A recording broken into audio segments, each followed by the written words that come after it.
You know who you are. You've spent years building that person. You know your values, your boundaries, your principles. And then something happens that contradicts all of it.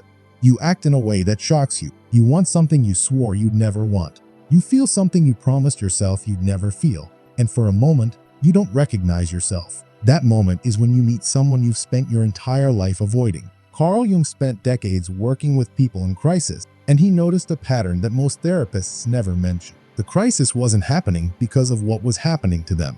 The crisis was happening because of who they finally couldn't avoid anymore. They were meeting their own self, and their entire identity was built on never doing that. The person you think you are is called the persona. It's not a lie exactly. It's a necessary mask. You wear different masks for different people. The professional you, the parent you, the friend you, the version of yourself you show the world. This is normal, but somewhere along the way, most people make a fatal mistake. They believe the mask is the real thing. They identify so completely with the persona that they forget there's a face underneath. And that face has been screaming to be acknowledged. Underneath the persona is something you'll call the shadow.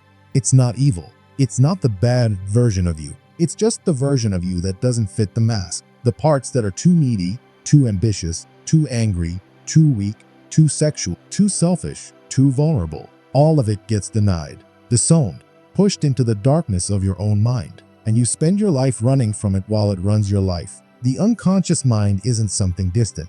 It's not a Freudian fantasy. It's the part of you that's driving behavior you can't explain. It's why you stay in situations you hate, why you sabotage good things, why you attract the same kind of person over and over, why you repeat patterns you hate. The unconscious isn't hidden because it's far away. It's hidden because you're good at not looking. Most people spend their entire lives in this state. The persona in the front, performing. The shadow in the back, controlling. And the person never meets. They never become whole. They exist in permanent fracture. But there are moments when the crack shows. A man who's built his entire identity on being selfless suddenly realizes he's full of resentment. He's spent decades helping everyone around him, sacrificing his own desires, convinced that this makes him good. Then one day someone close to him doesn't appreciate the sacrifice, and he feels something that shatters his entire identity. Rage. Pure, clean rage at having his life stolen from him. The shadow wanted things the whole time. It was never suppressed. It was just hidden beneath a persona of sacrifice. A woman who's built her identity on being strong, independent, and needing no one, suddenly falls apart when someone leaves. She wasn't strong. She was defended.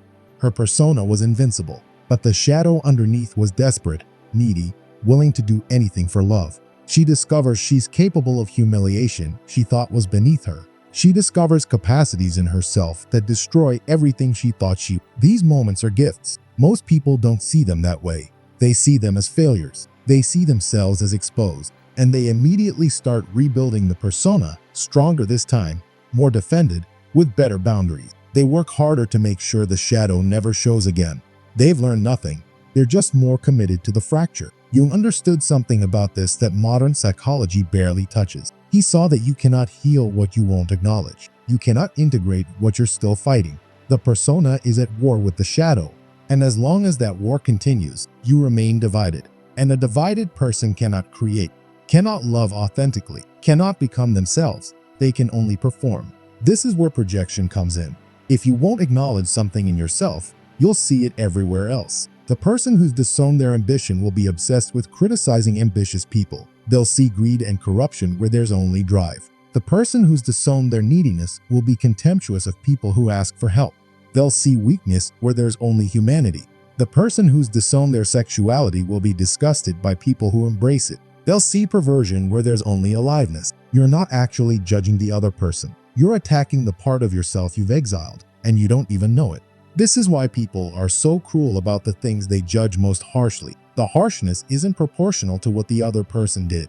The harshness is proportional to how much of themselves they see in that person and refuse to acknowledge. The parent who beats their child for showing emotion is beating their own disowned emotion. The moralist who attacks sexual expression is attacking their own disowned sexuality. The person who despises weakness is despising their own disowned vulnerability.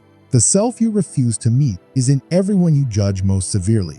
Jung called the process of integrating these fractured parts individuation. It's not becoming a better version of yourself. It's becoming a fuller version of yourself. It's the journey toward wholeness. And it's terrifying because it requires meeting the self you've spent your life avoiding.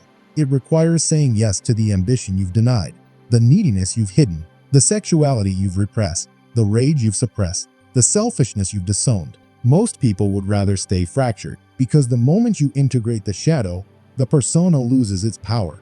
You can't be the invincible one anymore because you've admitted you're vulnerable. You can't be the selfless one anymore because you've acknowledged you have desires. You can't be the strong one anymore because you felt weakness. The coherent story you've been telling about who you are falls apart, and something new becomes possible. The integrated person doesn't perform for approval. They don't need the persona because they're not running from anything. They're not attacking others for what they've disowned in themselves because they've already met it.